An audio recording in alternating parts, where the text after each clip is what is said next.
Hola, ¿qué tal? ¿Cómo les va? Hoy vamos a hablar sobre el liberalismo. ¿Y qué es el liberalismo? Bueno, debemos decir que el liberalismo o pensamiento liberal es una doctrina de la filosofía política cuyo aspecto fundamental es la defensa de la libertad individual y de las iniciativas privadas, limitando así las potestades del Estado y sus poderes públicos en el ejercicio social, económico, cultural de las sociedades. También decir que el liberalismo es un modelo de pensamiento opuesto al absolutismo, conservadurismo y despotismo ilustrado, defendiendo las libertades civiles y económicas como el fundamento del Estado de Derecho y de pacto de convivencia social. En este sentido, fue indispensable para la formación del pensamiento democrático y para la separación de poderes fundamentales hoy en día en el orden republicano. Pero no basta con decir esto para conocer o saber realmente lo que es el liberalismo. Así que debemos decir y también agregar que las democracias inspiradas en los ideales liberales predominaron en Occidente desde sus inicios en el siglo XVIII, cuando se puso un coto al absolutismo heredado de las épocas feudales y se supeditó el poder del Estado a las leyes de una constitución. Sin embargo, durante la segunda mitad del siglo XX, las corrientes liberales abogaron por el libre mercado económico y por el ascenso del capitalismo, por lo que han sido normalmente asociadas a los sectores derechistas conservadores de la sociedad. Una historia europea en el siglo XIX. Era el liberalismo y nacionalismo. Antes de la derrota definitiva de Napoleón Bonaparte, la Cuádruple Alianza ya había firmado un tratado donde todos se comprometían a una íntima colaboración por 20 años. Los negociadores tuvieron problemas con la restauración de tronos, estados y fronteras. Se retomó en 1815, luego de la última derrota de Napoleón, y el acuerdo garantizó un equilibrio de fuerzas en Europa. La debilidad del acuerdo fue dejar futuros puntos conflictivos y crear otros nuevos. Poco tiempo después, Francia se une a esta alianza. La postura de Gran Bretaña chocaba con la de Austria y Prusia principalmente. En 1823, frente a la negativa de Gran Bretaña, Francia envía tropas a España apoyada por Austria y Prusia para enfrentar a los rebeldes. Así es como llegó el Congreso a su fin. En 1822 y 1830 hubo diferentes interpretaciones del significado de Europa y los términos movimiento y liberal se incorporaron al vocabulario político europeo, mientras que el nacionalismo avanzaba. Estallaron revueltas en el Imperio Otomano, la más importante la de Grecia. Estos fueron ayudados por los rusos, mientras que los austriacos no lo vieron de buena manera, ya que los consideraban unos rebeldes como los españoles. En 1826, Rusia y Gran Bretaña participan en un acuerdo para conseguir una Grecia autónoma. En 1827, Francia se une. Los otomanos no eran de gran interés para los británicos, pero sí para los rusos, quienes avanzaban poco a poco en dirección a Constantinopla. Y finalmente, Grecia logra su independencia. Mientras tanto, en las primeras décadas del siglo, las colonias españolas situadas en América logran su independencia, aprovechando la debilitación española por las guerras napoleónicas. Luego llegaría la década de 1830. Carlos X fue derrotado en la Revolución de Julio en París, impulsada principalmente por la burguesía.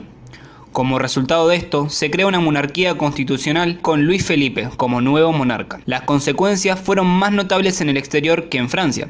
Primero en Holanda, en agosto de 1830, con una revuelta en Bruselas. Luego en Alemania, varios estados adoptaron constituciones liberales, aunque con la dieta alemana se terminaron prohibiendo las asociaciones políticas y asambleas populares. En 1831, Gran Bretaña estaba sumergida en una crisis política y constitucional, que terminaba extendiendo el derecho al voto a gran parte de la clase media. Bélgica se independizó, mientras que Polonia no lo logró. Mientras los británicos aprobaban la ley de reforma, los alemanes imponían la dieta. Comenzaba a notarse la diferencia entre este y oeste. Gran Bretaña y Francia se alinearon como las potencias liberales frente a las conservadoras Austria, Prusia y Rusia. Rusia firmó un convenio en 1833 que reconocía el derecho de un soberano amenazado por una revuelta a llamar en su ayuda a Austria, Rusia y Prusia. Fue en Gran Bretaña donde apareció una nueva clase patronal a la que le interesaban los beneficios, la clase de Marx y Engels. Pensaban cuando analizaban el futuro de la revolución, exponiendo sus ideas en el Manifiesto Comunista, publicado en 1848. Aunque solo en Gran Bretaña, Bélgica y partes de Alemania y Austria. Había bastantes obreros industriales como para que contasen políticamente.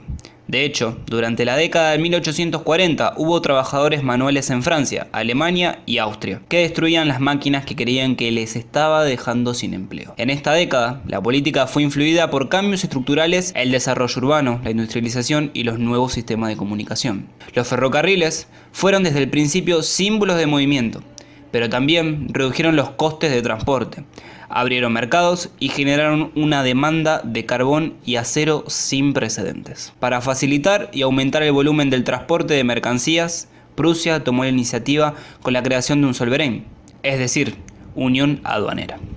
Las ventajas de este para Prusia eran principalmente económicas, eliminando los impuestos aduaneros y ampliando el mercado alemán, al mismo tiempo que limitaba la importación de productos elaborados del resto de Europa. Este resumen fue hecho por el canal Historia y sus orígenes, en colaboración con Te lo resumo PC. En el próximo video vamos a estar hablando de la construcción nacional en la Europa del siglo XIX. Gracias por mirar. Una historia europea en el siglo XIX. Era el liberalismo y nacionalismo.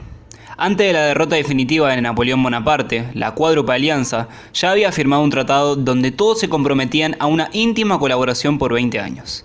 Los negociadores tuvieron problemas con la restauración de tronos, estados y fronteras. Se retomó en 1815, luego de la última derrota de Napoleón, y el acuerdo garantizó un equilibrio de fuerzas en Europa. La debilidad del acuerdo fue dejar futuros puntos conflictivos y crear otros nuevos. Poco tiempo después, Francia se une a esta alianza. La postura de Gran Bretaña chocaba con la de Austria y Prusia principalmente.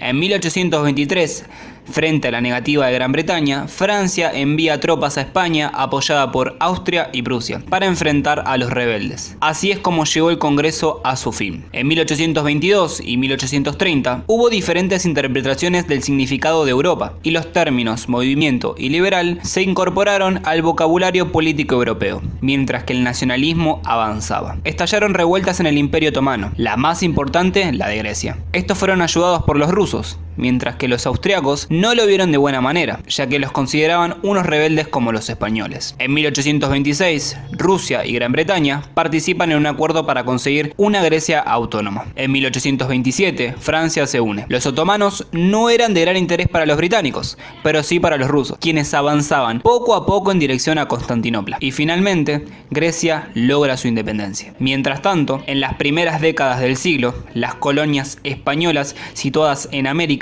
logran su independencia, aprovechando la debilitación española por las guerras napoleónicas. Luego llegaría la década de 1830. Carlos X fue derrotado en la Revolución de Julio en París, impulsada principalmente por la burguesía. Como resultado de esto, se crea una monarquía constitucional con Luis Felipe como nuevo monarca. Las consecuencias fueron más notables en el exterior que en Francia. Primero en Holanda, en agosto de 1830, con una revuelta en Bruselas. Luego en Alemania, varios estados adoptaron constituciones liberales, aunque con la dieta alemana se terminaron prohibiendo las asociaciones políticas y asambleas populares. En 1831, Gran Bretaña estaba sumergida en una crisis política y constitucional, que terminaba extendiendo el derecho al voto a gran parte de la clase media. Bélgica se independizó, mientras que Polonia no lo logró. Mientras los británicos aprobaban la ley de reforma, los alemanes imponían la dieta. Comenzaba a notarse la diferencia entre este y oeste. Gran Bretaña y Francia se alinearon como las potencias liberales frente a las conservadoras Austria, Prusia y Rusia. Rusia firmó un convenio en 1833 que reconocía el derecho de un soberano amenazado por una revuelta a llamar en su ayuda a Austria, Rusia y Prusia. Fue en Gran Bretaña donde apareció una nueva clase patronal a la que le interesaban los beneficios, la clase de Marx y Engels. Pensaban cuando analizaban el futuro de la revolución, exponiendo sus ideas en el Manifiesto Comunista, publicado en 1848. Aunque solo en Gran Bretaña, Bélgica y partes de Alemania y Austria. Había bastantes obreros industriales como para que contasen políticamente. De hecho, durante la década de 1840 hubo trabajadores manuales en Francia, Alemania y Austria, que destruían las máquinas que creían que les estaba dejando sin empleo. En esta década, la política fue influida por cambios estructurales, el desarrollo urbano, la industrialización y los nuevos sistemas de comunicación. Los ferrocarriles fueron desde el principio símbolos de movimiento, pero también redujeron los costes de transporte, abrieron mercados y generaron una demanda de carbón y acero sin precedentes. Para facilitar y aumentar el volumen del transporte de mercancías, Prusia tomó la iniciativa con la creación de un Zollverein, es decir, unión aduanera. Las ventajas de este para Prusia eran principalmente económicas, eliminando los impuestos aduaneros y ampliando el mercado alemán, al mismo tiempo que limitaba la importación de productos elaborados del resto de Europa. Este resumen fue hecho por el canal Historia y sus orígenes, en colaboración con Te lo resumo PC. En el próximo video vamos a estar hablando de la construcción nacional en la Europa del siglo XIX.